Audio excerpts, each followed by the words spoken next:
Selamat siang, saya Rinziani Citra Lestari dari Fakultas Seni Rupa dan Desain ISBI Bandung. Hari ini saya akan mempresentasikan artikel saya yang berjudul Seni sebagai Bentuk Protes, Transformasi Komik Anekdot dari 1940-an hingga Era Digital. Sebagai pengantar, kita semua tahu bahwa seni visual itu udah lama menjadi medium penyampai pesan dan politik sejak tahun 1960-an. Berbagai bentuk seni kayak seperti mural, poster, dan video digunakan sebagai alat protes. Tapi yang ingin saya soroti yaitu bentuk seni yang seringkali dianggap ringan, komik anekdot. Meskipun tampilannya santai dan humoris, komik anekdot sebenarnya tuh menyampaikan kritik tajam terhadap realitas sosial. Komik anekdot tersendiri adalah komik pendek yang isinya bisa humor, sindiran, dan kritik sosial. Di Indonesia, komik ini punya sejarah yang panjang dan banyak gitu, kaya banget, dan berkembang seiring dinamika zaman mulai dari masa pasca kemerdekaan hingga era digital sekarang. Dalam penelitian ini, saya menggunakan metode sejarah dengan pendekatan kualitatif. Saya membagi perkembangan komik anekdot ke dalam 4 periode utama berdasarkan interval 20 tahunan. 1945 sampai 1965, 1965 hingga 1985, dilanjutkan sampai 2005, dan dilanjutkan lagi sampai 2025 hingga akhir ini. Penelitiannya tuh dimulai dengan mengumpulkan data, baik primer maupun sekunder.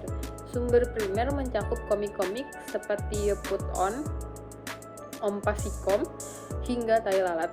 Sementara itu, sumber sekunder berasal dari buku sejarah, komik, artikel jurnal, dan dokumentasi media. Selain itu, saya menganalisis dan menginterpretasikan isi komik untuk melihat bagaimana masing-masing mencerminkan kondisi sosial politik pada zamannya. Mari masuk ke pembahasan hasilnya. Periode pertama adalah tahun 1945 hingga 1965.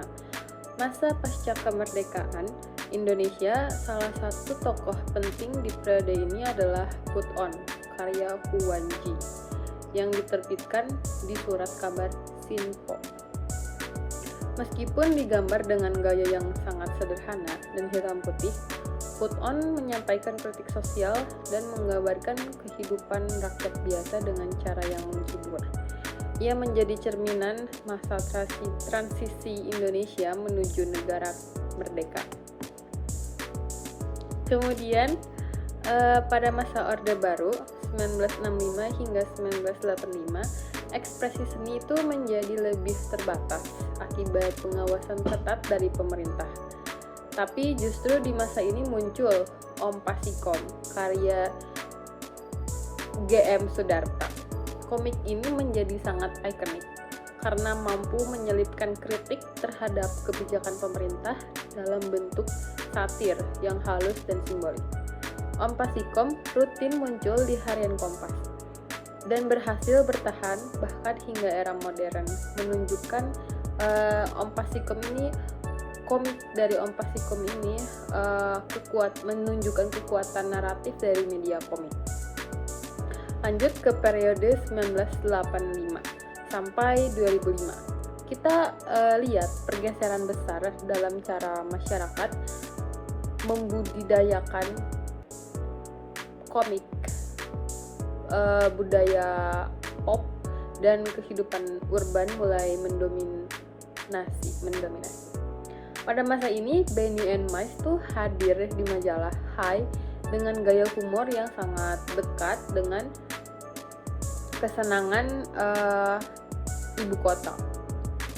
Kritik sosial tetap ada, tapi dibalut dalam cerita-cerita yang relatable dan ringan. Komik menjadi bukan hanya alat kritik, tapi juga saranan hiburan yang populer. Lalu memasuki era 2005 hingga 2025, detik ini komik anekdot mengalami transformasi besar seiring masuknya teknologi digital, komikus seperti Tai Lalat dan Sweta Kartika memanfaatkan platform digital seperti Instagram dan Webtoon untuk mendistribusikan karya mereka. Di era ini, distribusi menjadi lebih bebas dan interaktif.